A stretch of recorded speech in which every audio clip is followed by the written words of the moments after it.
Alright guys, Spencer with Paracord Survival. So we've got ourselves a little product review today. That would be of the Cheaper Than Dirt Level 3 Assault Backpack. Alright, I have used this bag for some time. I actually had a request to do a video review on it on my 2-day Scout Backpack video. So that's what I'm going to be going over today. We've got a little criteria off to the side.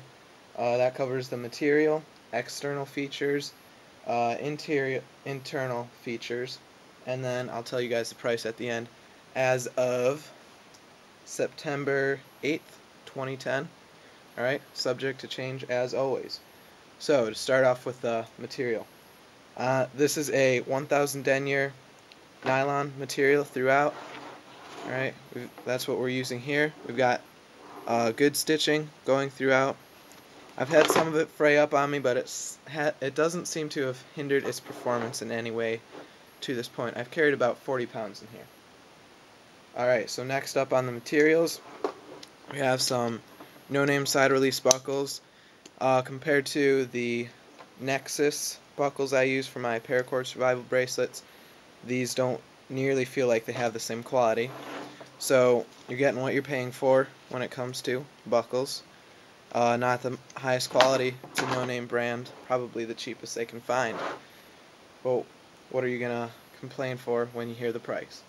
So next up on materials, we have the zippers. Alright, these are no-name. They're heavy zippers. They're big, heavy zippers. Haven't had any problems with them. Some people have said that if you put pressure against them, they will pop. It's always a possibility with a zipper. And I'm not sure if these are self-repairing zippers. So, you guys are going to have to take that or leave it. My Expedition Falcon 2 does have YKK self-repairing zippers. Okay, so next thing we've got on our list is going over the exterior of the backpack. Here we have the plethora of MOLLE webbing. It's really not that much, but we do have some. You can attach different pouches on it. We've got it on the large front pouch, and we've got it on the smaller pouch here. We also have some on the sides of this backpack, both sides. And just to throw it in at this point so I don't forget, some lashing straps on the bottom. So that is the extent of the MOLLE Alice Pals webbing on there. So, next thing I want to go over on the exterior, let's close this up, make it look pretty. We've got a nice heavy drag handle, carry handle. Okay, we've got that there. It's attached into the compression strap and the shoulder strap area. So we've got that right there. No problems carrying it. It's pretty comfortable to actually carry. Sorry about that. I'm going to keep it in frame. So it's pretty nice to carry, nice and comfortable, heavy, good stitching on there. Alright, so now we've got to go over the compression straps, those that are making all the noise. So here we've got one of the side compression straps. It has a single side compression strap on both sides. Alright, these are not quick release buckles. I'm sure if you could do some sewing, you can modify that and put some sort of quick release buckle on there to make it a little more user friendly. But these are just friction type ones. You just pull on it and it'll hold, lift it up. Those, not the highest quality plastic, but it is compressing it. It's holding against your body a little bit better. Alright, next up here we've got a Y compression strap that, as I showed you with the carry handle, is connected right there.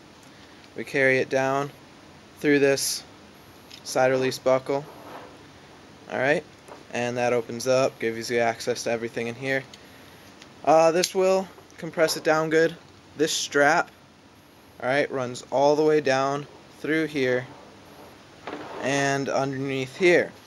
And our long compression strap has brought us to the remaining 2 compression straps we have left on this bag. That is these 2 right here. They are not long enough to put anything underneath, like a, well, I guess you can put a poncho underneath. You're not going to be putting any tarp or anything under there, but those are there. Keep the load close to your back, which is optimal for long distance carrying. It'll keep things nice and comfortable. Okay, So that is the extent of the compression straps. Now, as I didn't go over it in this take, but we've got some lashing straps down on the bottom. I have carried tarps on here. I have a picture of that on my 2-day scout video. Okay, so one last thing it's not the last thing, but one more thing is the hydration bladder we've got here. Alright, this measures out to be 15 inches deep, or down, by 8.5 inches wide. Cheaper Than Dirt used to have the specifications on exactly how big of a water bladder you can carry in there. It's no longer there, so I'm sorry, I do not know that. I don't carry hydration bladders myself. Okay, so let's roll this over and check out the shoulder straps and waist belt. So first off, shoulder straps. Some of you guys may have noticed it's kind of an unconventional design here. We've got our actual shoulder strap that you are used to seeing, but then it runs up here into this little strap. Alright, and that runs up through a rather flimsy, I may say, plastic buckle. So as you can see, there's a lot of strapping here. Now, what I think the purpose is behind this is to allow you to loosen this up a lot, and you can put it up over you while you're wearing some body armor. So you guys could carry this potentially if you are wearing some sort of body armor. Alright, we've got plenty of strapping down here as well, and a nice feature of these, but probably the weak point, is these quick release shoulder straps. Alright, these same low cost quick release buckles that I showed you before. Okay, here we've got the waist belt for this backpack. It is easily detachable by these buckles here. This will help you carry the weight very nicely, but this backpack is still very comfortable without wearing this. I carried it for a week carrying different paperwork for a Civil Air Patrol activity I partook in. So that concludes the exterior of this backpack. Okay, now that we've gone over all the goodies on the outside and the materials, it's time to break on into the inside of this pack. And what we've got here is the first main large compartment. Alright, as I'm unzipping this, I will let you guys know this is a panel loading design, which means you can, alright, see if I can get this tripod, you can open it up all the way. Alright, that puts a lot more stress on your zippers, so you've got to be cautious that nothing sharp is pushing against those. Alright, this pocket, or this pouch portion of the bag, measures 17 inches by 9 inches by 4 inches deep. Okay, and inside of this main compartment we have two pouches. We've got this mesh one up top. Let's go over the specifications of that. Now, the mesh pocket measures 8 inches by 8.5 inches. I'm sorry, I messed that up, guys. 8.5 inches by 8 inches. So it's a good size mesh pocket. I like to keep my fire making supplies in there, quick and easy to get to, or your lights. Okay, so we've got that pocket on the inside, and down here it's a bit more hidden. You can see we've got ourselves a zipper. Alright, so we have a small little zippered pocket, and this pocket measures 8.5 inches by 5 inches. Okay, my hand only goes down to here. You can keep any small items you want in there so you don't lose them. Wallet, cell phone, whatever.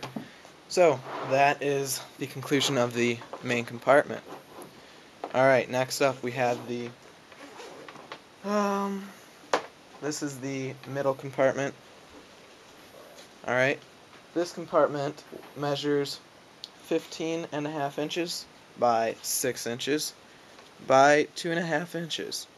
Alright, it's a nice pocket. I can easily fit two Nalgene bottles in the bottom of it and still have, they probably come up to about the bottom of this mesh pocket.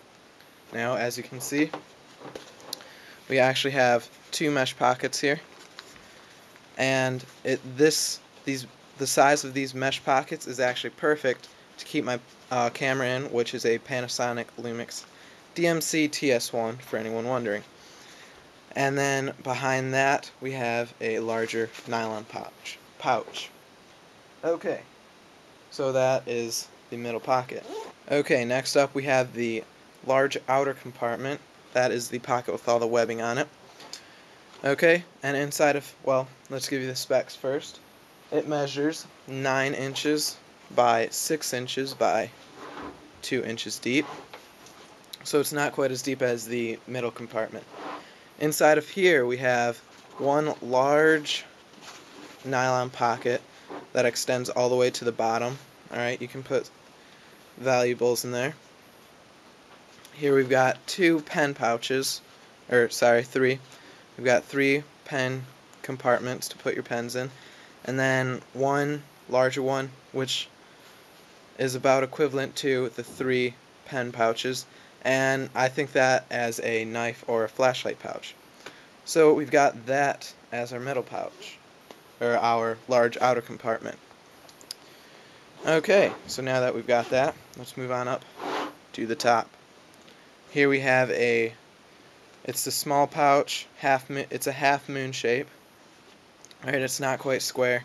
It's got it's rounded at the top. Alright, this pocket itself is kind of hard to measure, but it measures 6 inches by 4 inches by 2 inches deep.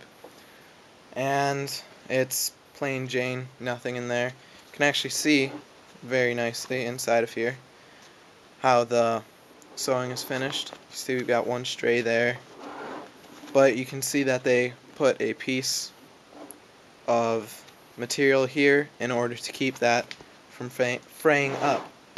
Okay, so that is the extent of my backpack review of the Cheaper Than Dirt Level 3 Assault backpack. And just to let you guys know, as of September 8th, 2010, this backpack is $39.97 US dollars on cheaperthandirt.com. Alright guys, this is Spencer with Paracord Survival. I hope you guys enjoyed this video. Signing off, stay alert, stay alive guys. Thanks.